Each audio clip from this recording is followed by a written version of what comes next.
We're going to help you if you'll work with us to give you more tools. I hope you will meet us in the middle. Thank you. Happy to have more tools, Senator. Before recognizing another colleague, I want to apologize in my reference to the DEA administrator. Her name is Ann Milgram, and I mispronounced it, so I want to, for the record, clarify that. Senator Whitehouse. Thanks, Chairman, and thank you, Attorney General, for being here. I appreciate it. Good to see you. Methane is probably one of the most dangerous greenhouse gases. We see plumes of it miles long floating across the United States. It takes multiple levels of enforcement, federal, state, local, and private, to address these massive leaks. What can you tell me you are doing to assure that there is that coordinated multi-jurisdictional enforcement operation in place? You are exactly right, and we now have the benefit of overhead commercial satellites, which are able to actually see methane with respect to the infrared spectrum. So we are in the process of establishing a working group between our Environment Natural Resources Division in the Justice Department, the EPA, the Interior Department, and affected U.S. attorneys' offices across the country to make use of the tools, the scientific tools we have, and also some of the funding that was provided in the Bipartisan Infrastructure Act. That is good news, and I hope that that effort will include advisory participation from state law enforcement, from local law enforcement, and from private litigant experts in this space. Well, all of our work in the law enforcement field involves partnering with state and local law enforcement. Always happy to have expertise provided, but our law enforcement working groups are confined to law enforcement as a general matter. I just got a document from a insurance publication that says, I'm just reading here, at least 1,375 climate change-related lawsuits have already been brought in the United States. These include suits filed by local municipalities and by states. Rhode Island is one of them, as well as shareholder suits. Given all of that government litigation taking place in this space, I would ask you, is there anyone looking at federal DOJ involvement in that area in the Department of Justice, and if so, who is that person?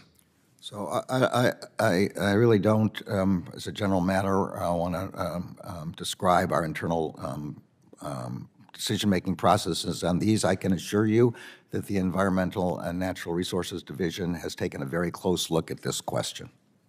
But beyond that, I really can't say. Okay.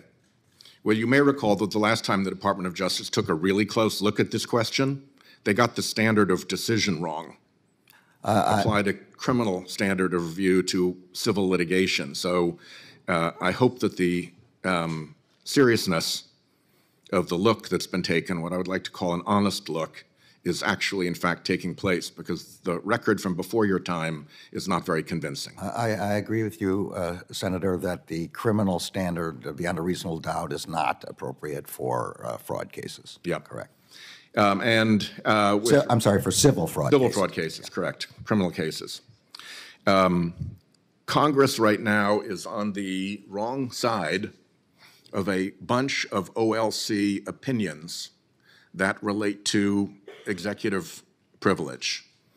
And there are some specific ones that relate to so-called absolute immunity that are on the books at OLC that have been specifically rejected in quite forceful language by actual Article III judges. And yet, those OLC opinions are still on the books. They're still available to other agencies who are making determinations about whether to block congressional oversight based on those OLC opinions. I would like to ask you, let me go back a step. OLC says that they don't ordinarily review opinions of their own even after they've been discredited by Article III judges, unless they've been asked. And you're one of the people who can ask them. So I'm asking you, will you ask them to review the OLC opinions that are now publicly on the books of the Department of Justice that have been discredited by specific findings of Article III judges. They relate to absolute immunity. So my understanding of the longstanding process at OLC is not to reevaluate old opinions unless they are now relevant for a current controversy. That's the problem.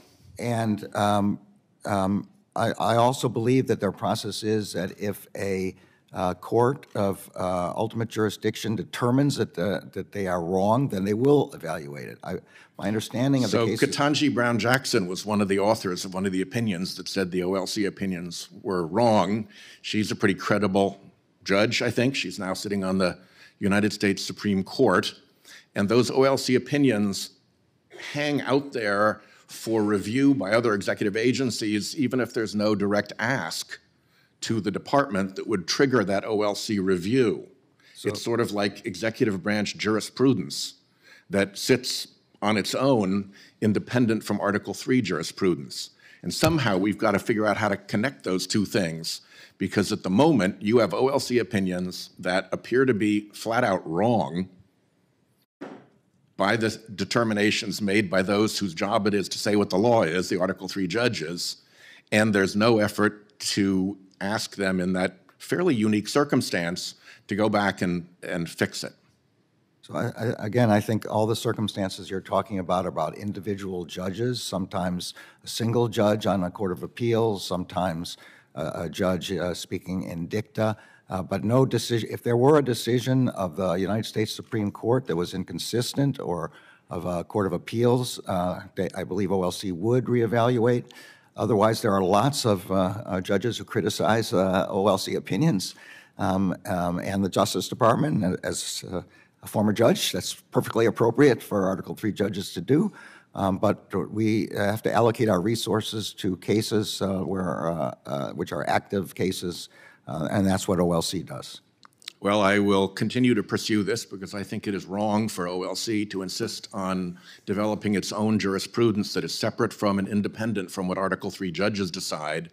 And if the only way you can change an OLC opinion, which is controlling on the entire executive branch, is to get the Supreme Court to overturn it, then you've created a really lasting obstacle to the proper separation of powers in our Constitution. So to be continued. Attorney General, thank you for being here today. Thank you. Thank you, Senator Whitehouse. Senator Grassley? At last year's FBI oversight hearing, Ray